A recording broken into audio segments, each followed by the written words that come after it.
Yung tagal ba na nakadetain siya na nasa pre-trial pa lang is an injustice in itself. Yung tagal ba na nakadetain siya na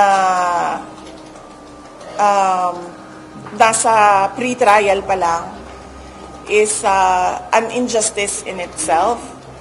Kasi sa ibang bansa or dito sa atin, we have the right to bail. But doon sa ICC and sa Rome Statute, wala talaga. Walang right ang accused to post bail. And then ngayon, meron ka ngang interim release pero hindi mo naman ibibigay. So, parang sinasabi nila na they are for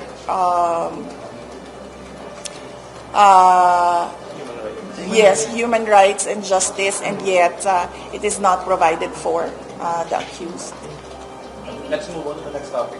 Maybe ang interim release, because posting bail yan, Saturday sa Pilipinas. Is it safe? Hindi, ma'am. Magkaiba talaga sila, ma'am. Sa bail kasi, magbabayad ka ng bond and then malaya ka na. Sa interim release kasi, wala kang babayaran, ma'am. Basta lang merong tatanggap sa iyo na bansa at magsasabi yung bansa na yes, we commit to the requirements of the court, and magsasabi yung accused na yes, I commit to the requirements of the court. Sorry, bansa, parang, like for example, 80% sure that they're willing to accept the former vice. Ang pagkakaintindi ko doon sa sinasabi ng lawyer, sadali, ayoko man sinungaling eh. So, no comment. Okay, let's move on to the next topic. For the countries, kung ilan yung kinakausap or at least ano yung status ng negotiations. Yeah, at least figures of the countries. Kahit hindi. Base na lang sa base naman doon sa filing ng defense team na nakalagay naman sa website ng ICC, merong nakalagay doon na dalawa redacted, clear siya. Dalawa yung nakalagay doon sa petition. So, clear yun. Ma'am, this past few days, nakausap niyo po ba si PRRD over the phone?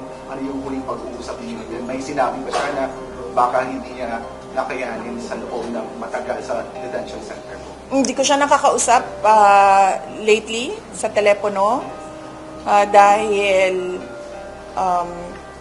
bumabiyahe ako tapos iba yung cellphone number na ginagamit. So alam niya yon kasi si Kitty ang nakakausap niya lagi at pinapasabi ko kay Kitty na pakisabi na ginagawa namin yung mga Free Duterte Now rallies.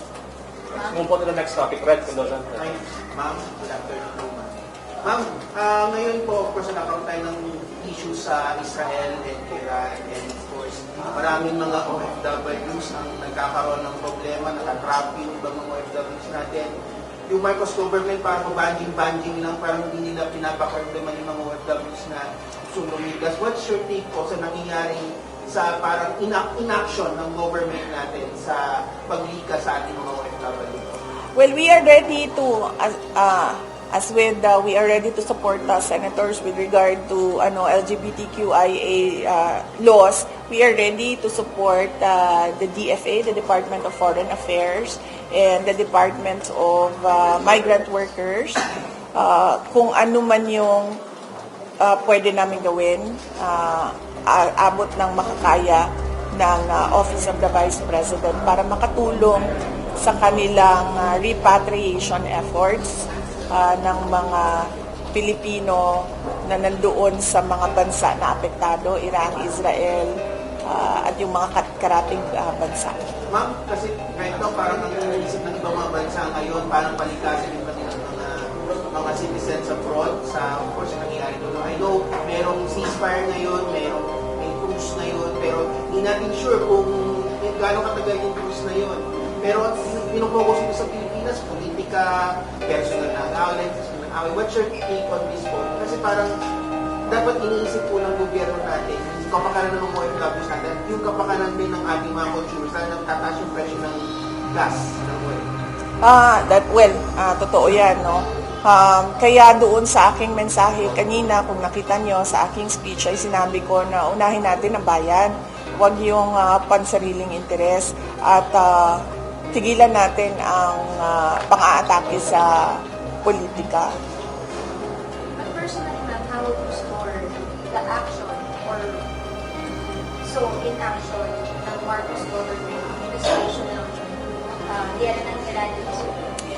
Well, it's a little too late. Too little too late pala. Too little too late. Too little too late again. Dapat kasi the moment na nag-release na ng missiles or nag-launch na ng missiles ay meron ng plano kung ano ang gagawin para sa mga Pilipino na gustong lumikas.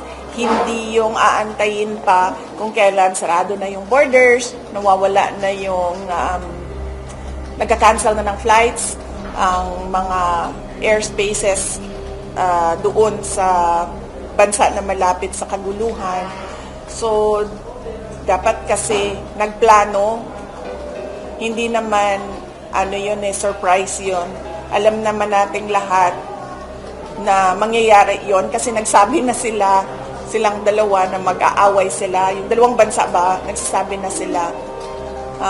Kaya hindi siya sorpresa sa buong mundo. Saka yung pagtaas ng presyo ng krudo, hindi din nakakagulat yon sa ganun na pangyayari sa Middle East. Lagi yan kapag merong sitwasyon doon sa Middle East, laging apekto talaga ang presyo ng krudo. Kaya dapat meron na ring plano doon. Mahirap lang naman pagplanuhan yung mga surprises eh. Yung mga alam na natin na mangyayari, dapat plug and play na lang yun eh. Pag nangyari na, ganito yung gagawin. Mabilis yung galaw at mabilis yung action. Ma'am, last na lang. Kasi, yun nga, nakita natin natake yung Air Force Base ng US sa Qatar.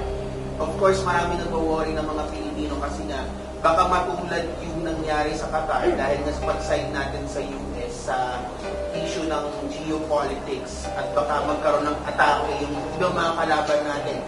Are you worried po ba na baka gamitin Cannon Fodder of Pilipinas sa possible na global war? Depende yan sa Pilipinas at depende yan sa chief architect of our foreign policy. No?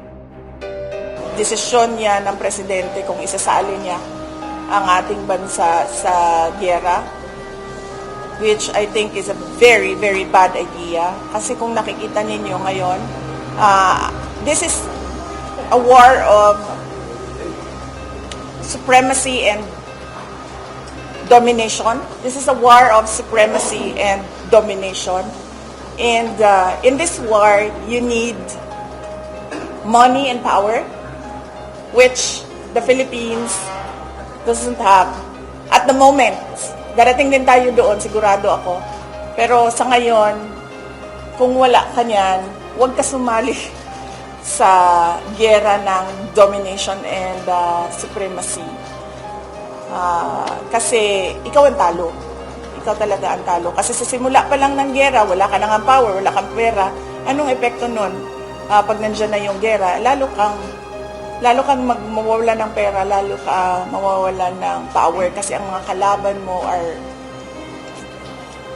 trying to show that they are superpowers of the world.